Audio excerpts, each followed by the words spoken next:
Վերադարձանք։ Եվ ինչպես խոստացել էինք, հիմա խոսելու ենք գրողների, կոդեքսի եւ մնացած ամեն ինչի մասին։ Եվ գրողի հետ ամենակարևորը։ Այո, ոչ թե ես ու Գորը։ Փեն ակումբի 48-րդ միջազգային կոնգրեսի որոշմամբ մարտի 3-ին նշվում է գրողների միջազգային օրը, ինչպես արդեն նշել ենք հաղորդման սկզբում։ Հրանտ Մաթևոսյանի ծննդյան օրն է այսօր, ըստ էության դրա համար են։ Սա է պատճառը, միայն սա, այո։ Փեն ակումբը հիմնադրվել է Լոնդոնում 1921 թվականին։ Ակումբի անունը հապավում է, որն առաջացել է անգլերեն poets, essayists եւ novelist բառերի առաջին տարերից։ Հետաքրքիր է, որ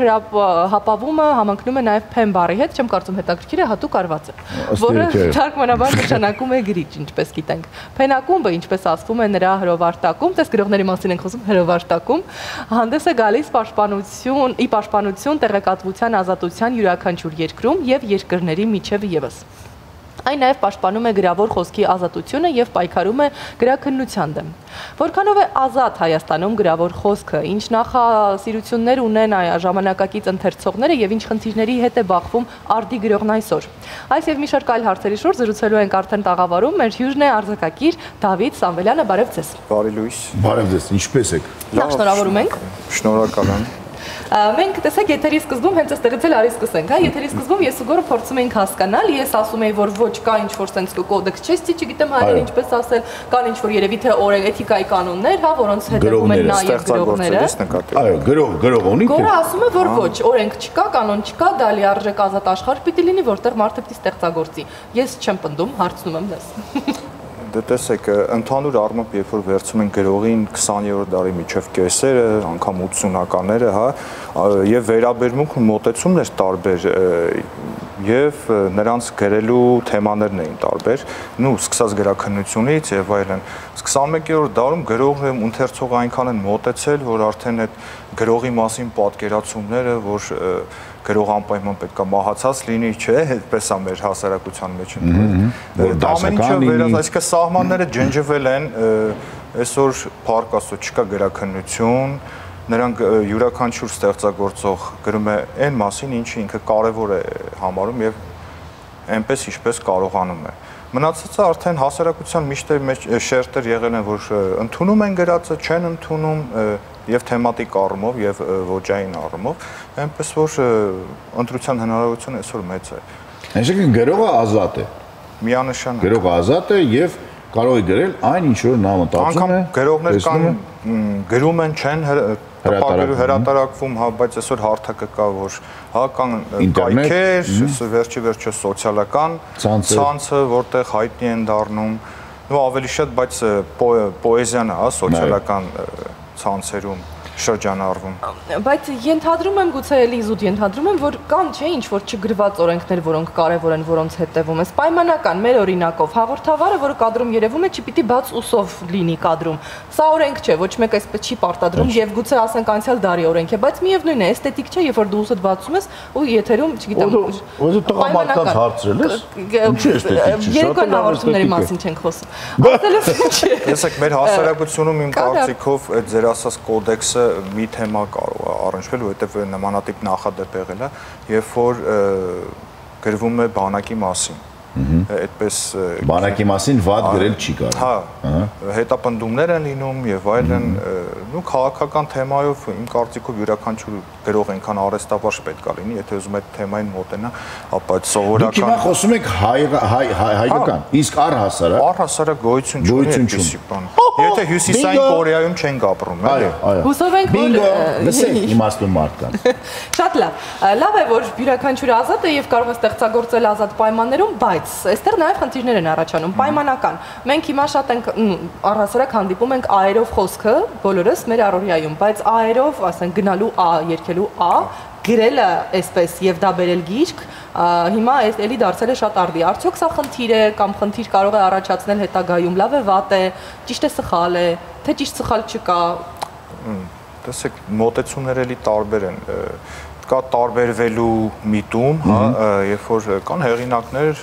ովքեր գրում են ձեր ասած այերով, բայց ըստ իս կա չգրված օրենք։ Երբ հեղինակը իր միտքն է պատմում, շարադրում, ինքը բնականը պետք է ավելի դասական հայերենին մոտ լինի, հա, այսինքն սլենգ չօգտագործի։ Բայց չէ որ ձեր ասած դասական եւ գրական հայերենը ժամանակին կոչվել է աշխարհաբար եւ նորից եղել է այրով դու չէ, այրով չէ, բայց ի տարբերություն գրաբարի եղել է լեզու, որը որ խոսակցել է ժողովուրդը։ Տեսեք, օրինակ ես ինքս որպես ընթերցող շատ կուզեի, երբ որ գյումրեցին ստեղծագործեր, Գյումրի բարբարով գրվեր, բայց այդպես չի լինում, կամ չգիտեմ Քյավառցին իր բարբարով լեզվի այդ բազմաշերտությունը այդպես կերևար, բայց քանի որ չկա, բոլորը գրում են ավելի Դե քանի որ չկա, որովհետև մարդիկ վախենում են փաստորեն։ Այս դեպքում բարբարի մասին չի խոսքը։ Այրը բարբարի հետ դա խոսակցական քաղաքային ավելի շատ երևանյան Եկեք մի բան, եկեք կտրվենք մի պահ այդ ամեն ինչից։ Հիմա վերցնենք ռուսական արդի գրականություն, որը որ գրվում է այն լեզվով, որը որ ռուսը խոսում է։ Սարոկին, Պիլևին, Իվանով, բոլոր այն գրողները, որոնք այսօր հայտնի են եւ Լուկյանենկո, նրանք գրում են այն լեզվով, որը որ խոսում է մարդը։ Լուկյանենկոն իր կողմից չի գրում, չէ, այն լեզվով, որը Տոլստոյն է գրում, որտեղ դա անհասկանալի լեզու կլինի, այսինքն դա հիմա անգամ սլենգ չի կոչվում, դա իրենց առօրյա լեզուն է։ Իսկ մենք արհեստական փորձում ենք պահել, թե դա կա։ Չէ,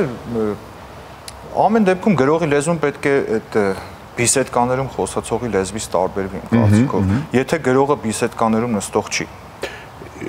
Իսկ եթե գրողը գրում է բեսեդկա նստողների մասին, իրան ոչ ոք ոչ մի բան չի ասում, դրա համար ոչ չկա։ Իսկ եթե գրում է այս բակային տաղավարներում նստող մարդկանց մասին, այդ դեպքում պիտի գրի իրեն այնպես ինչպես իրեն կխոսեին, անպայման, այսինքն կախված է հերոսից։ Երբ որ ձեր ասացի պես այդ բակային տաղավարներում նստողն է հերոսը, հերոսներից մեկը, բնականաբար շատ կիրթ, այո, կներեք, բան, այդպես չի կարող գրել, որովհետև դա արհեստական լեզու կլինի արդեն։ Յուրաքանչյուր հերոսին բնորոշ լեզվով պետք է փորձի գրողը շարադրել տեքստը, էլի։ Եվ խնդիրը գիտեք ինչումն է, երբ որ դու կարդում ես Հրանտ Մանթեոսյան այսօր եւ կարդում ես ինչ որ գրող, որը որ Հրանտ Մանթեոսյան չի եւ այսօր է գրվում, իր էրը, քոականջը ծակում են, իսկ Հրանտ Մանթեոսյանը դա սահուն է արդեն վերաբերմունքի հարց է, որտեղ իրենց դասական ենք դիտարկում, հա, ենթագիտակցական շերտում է։ Բայց ամեն դեպքում կան այերով գրողներ, կան էերով գրողներ, այսինքն ծայրեղությունների մեջ ընկնելը կարծում եմ անիմաստ է եւ խանգարում է, հա։ Ով ոնց կարում է գրում է, վերջի ինչի համար են մարդիկ գրում։ Ընթերցողի համար, յուրաքանչյուր ձևի ընթերցող էլ կա։ Յուրաքանչյուր գրող գտնում է իր ընթերցողի վերջը։ Գրողներ կան, բում են անում, կորում են, էպատաժ են ստեղծում, կորում են, գրող կա, որ աստիճանաբար տարիների ընթացքում վարպետանում է, ունես որ շատ բարձր պետք է չդնել գրողին, թեպետ ինչ որ գրող յուրաքանչյուր մարդ, ինքը մարդ է, չէ, պետք է ինքը իր անձի հանդեպ հարգանք ստեղծի ամեն դեպքում։ Իր սեփական անձի։ Միանշանակ եւ իր խոսքի կշիռ պետք է ունենա։ Ժամանակին գրող լինելը ենթադրում եմ էլի, որ շատ ավելի բարդ էր, այսինքն տպագրվել, յուրաքանչյուր մեկը չէր կարող, հասանելի չէին համացանցերը, մարդը չէր կարող պարզապես իր մտքերը գրել եւ արդյունքում, չգիտեմ, ինչ որ տեխնիկա զարգացնել, դառնալ գրող եւ ուղղակի իր ուզած հարթակներում ներկայանալ որպես գրող։ Այսօր քիչ ավելի հեշտ է թվում, ցանկացած մեկը, ով անգամ ինքն է պատրաստ ֆինանսավորել իր սեփական տպագրությունը, կարող է տպագրել այնինչ գրել է, կապ չունի, արժեր տպագրել դա թե չարժեր։ Բայց ենթադրում եմ, որ նաեւ այլ խնդիրների հետ է այսօր բախվում գրողը, անգամ այս բոլոր հեշտացումներից հետո։ Ինչ խնդիր ունի այսօրվա ժամանակակից գրողը, Հայաստանի մասին ենք խոսում։ Ոնց որ մնացած մարդիկ ապրելու։ Այսինքն, եթե ժամանակին սովետական շրջանը, հա, նայենք, գրողները կարողանում էին իրենց ստեղծագործությունները տպելով կամ հոնորարներով եւ այլն, հա, այսինքն ավելի պրոֆեսիոնալ էր, հա, գործը։ Մարդիկ ապրում են եւ ստեղծագործում են։ Այսօր, չգիտեմ, երևի 5 մատը շատ կլինի, որ հաշվենք, թե քանի գրող կարող է զուտ ստեղծագործելով, այո, ապրել։ Եվ կան արդյոք այդ 5 մարդիկ։ Չէ, կողքից հաստատելի գործեր անում են, էլի։ Թարգմանություններ։ Հա, միան, դե չէ, թարգմանությունը մի քիչ ավելի շատ գրողական գործ է նաեւ, այնպես չի այն ժամանակ չեն արել։ Ուղղակի ասեմ մոտեցումն է, այն ժամանակ եղել է պետական մոտեցում եւ այնպես չի որ այն ժամանակ քիչ են հրատարակվել, ուղղակի մենք միշտ նշում ենք այն գրողների անունները, որոնք ավելի հայտնի են եղել, բայց որ գնաց այն 5 գրադարանները, որոնք չեն համալրվել, նայես գրողների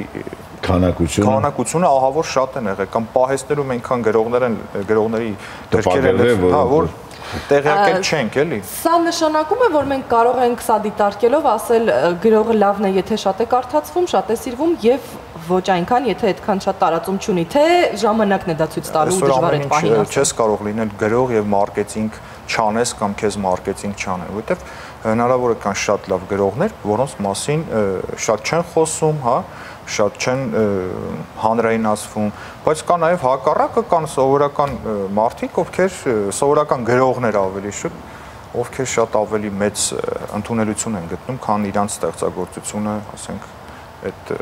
չափանիշներին համապատասխանում է։ Գովաստ, ընդհանրապես գովաստ։ Այսինքն գովաս դա էպոտաժը ինչ որտեղ պետք է սոցցանցերում ակտիվ լինես, պետք է քեզ ճանաչեն։ Կամ ընդհանրապես ոչ միտեղ չլինես։ Այդքանով իսկ ավելի հետաքրքիր լինես։ Եվ երևի թե այստեղ շարունակում է ելի հարցը։ Պելևինին չեն տեսել տասնյակ տարիներ արդեն ոչ մեկ, բայց ամեն իր գիրքը կապ չունի լավն է թե վատն է։ Շարունակելով այո, երևի այս նույն թեմայի մեջ է, տեսեք, մենք սովորենք, որ միջազգային աշխարհում, հա, ցանկացած գիրք, որը հետաքրքիր է, թարգմանվում է ամենատարբեր լեզուներով, հասանելի է դառնում գրեթե, չգիտեմ, ամենատարբեր երկրներին, միլիոնավոր վաճառքներ եւ այլն։ Մենք կարծես վերջին տարիներում էլի սկսել են մեր գրողները թարգմանվել տարբեր լեզուներով, սա իհարկե լավ է, դրական է, բայց միևնույն է քիչ է, կարծես թե մնում է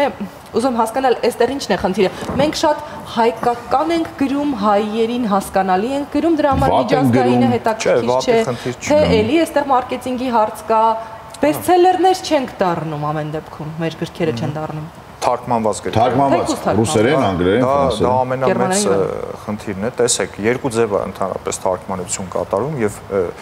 դրսին ներկայացում հայկական գրքեր կամ հրատարակչություններն են իրենց մասնավոր ծրագրերով այն գրողների հետ, որ համագործակցում են, իրենց թարգմանում են եւ լինում է հակառակ process-ը, այսինքն դու թարգմանիր ինձ, ես կթարգմանեմ քո գրողին, հա, եւ այդպես նաեւ մեր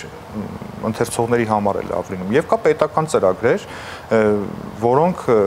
միտված են որոշակի քանակով գրողների թարգմանելու ներկայացնելու։ Այդ գործը եթե համեմատենք մի քանի տարի առաջվա հետ աննախադեպ շատացել է տոկոսային առումով։ Այստեղ գալիս է երկրորդ հարցը, թե լավ թարգմանվեցին, հրատարակվեցին այդ գրքերը ձեր ասածի պես դրսում ինչ հետաքրքրություն գտան, ասենք գրադարաններում, գրախանութների, չգիտեմ, մի անկյունում դրված են, որովհետև դեպք է եղել անգամ նույն Ուկրաինայում մեր գրողներից մեկի գիրքը զուտ դատելով վերնագրով տարել են մանկական բաժնում են դրել օրինակ, չիմանալով։ Չիմանալով ինչի մասին։ Հա։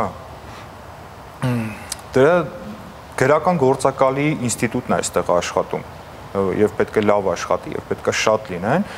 որ գրողին դրսում մարքեթինգի միջոցով ներկայացնեն։ Այսինքն պրոդյուսերներ են պետք։ Բայց տեսեք, նայած երկիր, օրինակ տարիներ առաջ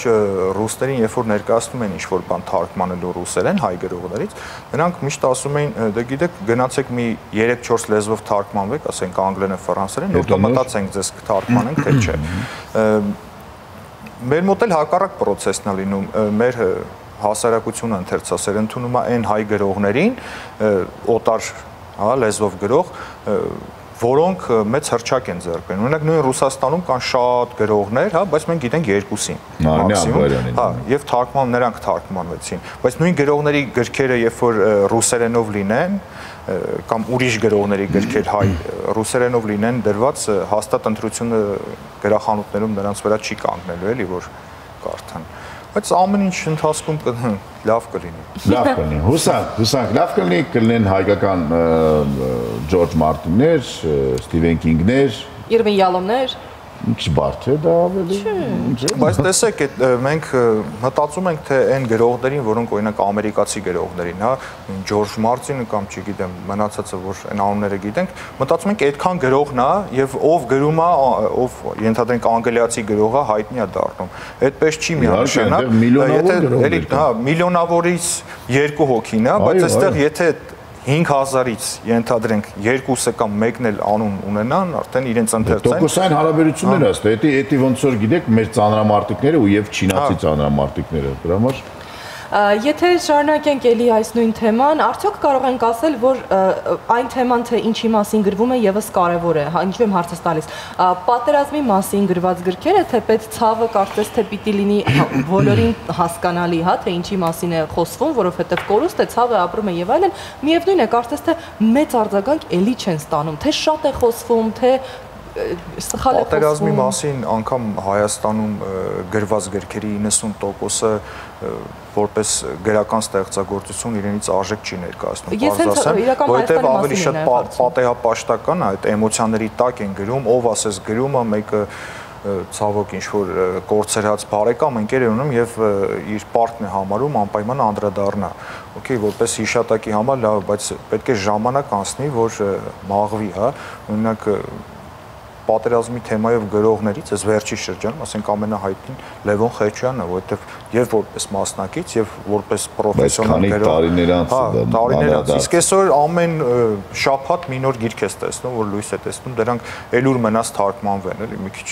բան չի։ Այսինքն ժամանակ է պետք իրականում, եթե դու Հեմինգուեյ ես, իհարկե, եւ գրում ես այդ պահին այնտեղից։ Եվ էլի մի բան, գրողը պիտի երբևէ հաշվի առնի, թե ում համար է գրում, պիտի թիրախավորի իր կարդացողին, թե պիտի գրի այն ինչ սրտից է գալիս ու այդ դեպքում է ազնիվ ու անկեղծ ստացվելու։ Գրականությունը պրոֆեսիոնալ գրող լինելը իրենից չի ենթադրում մենակ սրտով, սրտով կարող ես մաքսիմում պոեզիա գրել, բայց երբ որ դու վեպ ես գրում, երբ որ պատմվածք ես գրում, միանշանակ քո գրածը ասելիք ունի, այսինքն մեսիջը ինչ որ թիրախային խմբի ընթերցողների եւ միանշանակ ուզում ես որ քեզ հասկանան։ Թե հիմա այդ հասկացնելու կամ տեղ հասցնելու մեթոդները յուրաքանչյուր գրողի մոտ տարբեր են, բայց կան մարդիկ, ովքեր ասում են ես չեմ գրում ընթերցողի համար, դա էլ մյուս ծայրահեղությունն է, հնարավոր չի, որովհետև շատ գրողներ այդ լիցքավորվում են, հա, ընթերցողներից, արձագանքից, ոգևորվում են, փորձում են ավելի շարունակեն, ավելի միշտ լավը գրեն ասելիքի առումով, այնպես որ միշտ ասելիք կա, եթե օդի մեջ պետք է հենց այնպես ստեղծագործություն լինի, որ ասելիք չունի, մեսիջ չունի, տեսեք, անգամ պատերազմի մասին, հա, երբ որ գրում են ստեղծագործություններ, մի բան, օրինակ Խալեդ Հոսեյնին, աֆղան գրող, ինչու թարգմանվեց, Աֆղանստանը ուր, չէ՞, մեր պատկերացումներում, Ամերիկան, գրականությունը, որ այդքան, որովհետև այդ մարդը կոլորիտ է ներկայացրել եւ մեսիջ է ունեցել տալու աշխարհին։ Այդ կոլորիտը ինքը այնպես է ներկայացրել, որ կապ չունի դու այդ կարող ես վերցնել եւ ամեն ինչ բերում է կարգային, այսինքն Հայաստանում էլ են մարդիկ դաս գում, Մոզամբիկում է։ Շատ հասանելի է ցանկացած մարդու։ Տեսեք, Նարինե Աբգարյանը ինչու Ռուսաստանում այդպես հայտնի դառավ, ընդունելի դարձավ, որովհետև ինքը ներկայացնում էր հայկական միջավայր կոլորիտ։ Այո, այսինքն սրանով պատասխանենք ձերեն հարցին, թե ինչու մեր գրողներին չեն թարգմանում, կարող է շատ է հայկական, չէ, որ շատ լավ հայկական, շատ որակի խնդիրն է։ Բայց եւ էլի մի վերջին հարց չեմ կարող չհարցնել, չէ՞ որ երբեմն լինում է պայմանական Sapiens գրքերի շարքը, հա, խոսենք, ինքը բավական բարդ է կարդացվում, որևէ կոլորիտ չի ներկայացվում, այսինքն ինչ որ իրականություն է, որի հետ դու կարող ես անգամ համաձայնվել։ Դա նոն-ֆիքշն գրականություն է։ Ուզում եմ հարցնել, չէ՞ որ այստեղ ուզում ասեմ պարտադիր չէ որ լինի կոլորիտ, պարտադիր չէ որ հասկանալի լինի բոլորին, ինքը մի տեսակ համամարտկային հետաքրքրություն առաջացրեց, անկախ նրանից, որ ինքը շատ բարդ է։ Միևնույն է դարձավ բեսթսելեր։ Տեսեք, 21-րդ դարը, գոնե Հայաստանում կարող եմ ասել, թեպետ ամբողջ աշխարհում այդ տենդենսը կա, նոն-ֆիքշն գրականության բումի դարաշրջանը համարվում, ինչու, որովհետև մարդը ալարում է մտածի, մարդը ինքը չի փորձում լուծումներ գտնի, սեփական փորձի հիմա, այո, եւ ուզում է պատրաստի ինչ-որ մի բան, որը կարդալով կհետևի եւ կանի։ Կհիշեք, այն Դեյլ Քարնեգին ժամանակին ոնց էր այդպես նորաձև, հա, կամ հետո Նապոլեոն Հիլը։ Ինչ վեր նոն-ֆիքշն գրականությունը սուբյեկտիվ գրականություն է, որովհետև երբ որ նայում ես քննադատությունները, նույն Sapiens-ի, հա, օրինակ շատ լուրջ գիտնականներ, Sapiens-ի մեջ, այո, մանավանդ մարդկության ծագման այդ շրջանը գյուղատնտեսության հետ կապված, շատ վատ է ներկայացված։ Համաձայն չեն դրա հետ, մեղմ ասած։ Իսկ բայց 90%-ով դա PR-ի արդյունք է։ Ես որպես նախկին գրախանութի աշխատող, այսպես օրինակը բերեմ, կար մի գիրք Տոնկը իսկուսство պոֆիգիզմը։ Այդ գրքի մասին շատ քչերը գիտեին։ Այո, բայց երբ որ ինքը հայերեն թարգմանվեց, անուն ինչ-որ ավելի դիպուկ դրվեց կամ չգիտեմ ինչ, եւ ինքը մեծ տարածում։ Չես կարող ասել լավ, մեկի համար լավն է, մեկի համար վատն է, գիրքը լավ, վատ, չգիտեմ, էլի կախված է նրանից, թե ուր ես ուզում հասցնես քո ընթերցողին, ինչ մեսիջ ես ուզում տաս։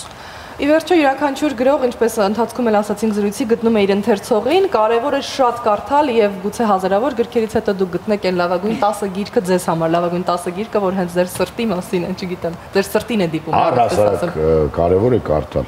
Եվ իսկ գրողների համար կարևոր է գրել։ Գրողների համար էլ է կարևոր կարդալ։ Իհարկե։